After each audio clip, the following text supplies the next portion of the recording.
Try not to. Alright guys, today I'm going to tell you a bit more about different types of vegetables. Right, in the right corner you'll notice the big leaves. Right.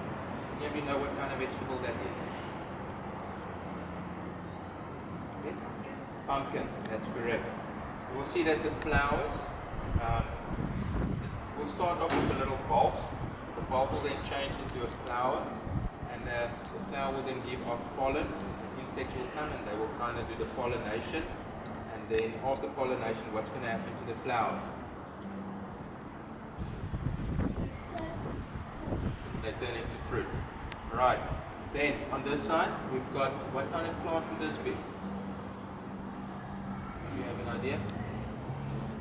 Right. This is tomato. You can notice that it's got little yellow flowers. Also pollination needs to take place for the flowers to change into red, juicy tomatoes. Right, you might think what these yellow flowers are. It's called marigolds. They are insecticides. So what their purpose is that they keep any insects away. So you don't need to make use of poison. It's a natural way to keep your gardens clean. Right, on this side, you can move over.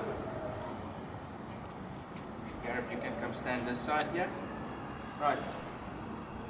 In grade 6 and in grade 4, you guys planted something. What kind of plant is this?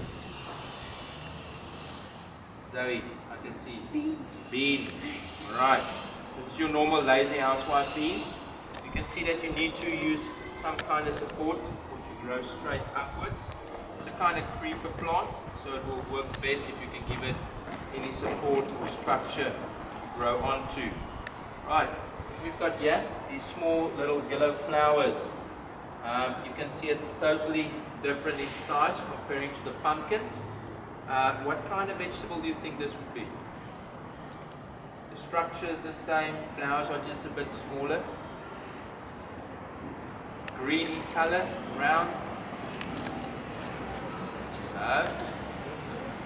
No, smaller. It's round and green. It's a kind of vegetable. No. It's got a hard shell.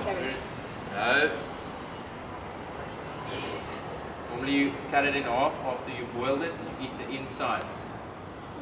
Squash. Squashy. Alright. Yes, these are squash. You can see that the flowers are a lot smaller. Also it needs pollination to take place. So once the flower is done, it will then fall off and it will create the fruit. In this case, the vegetable. Alright, let's move on. Right, yeah, we've got something totally different.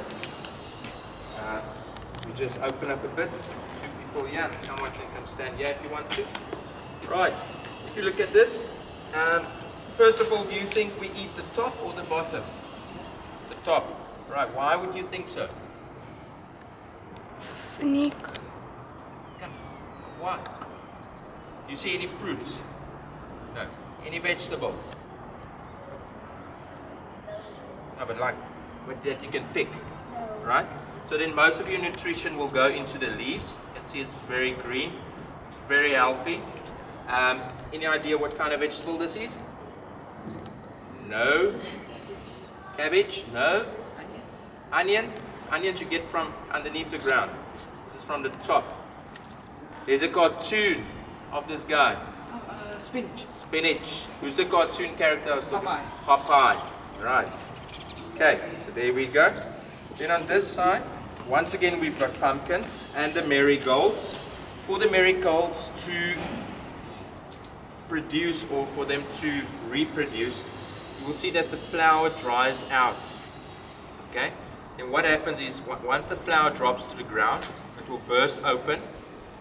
And you will see, if I open here, there you go. See, those are all the seeds.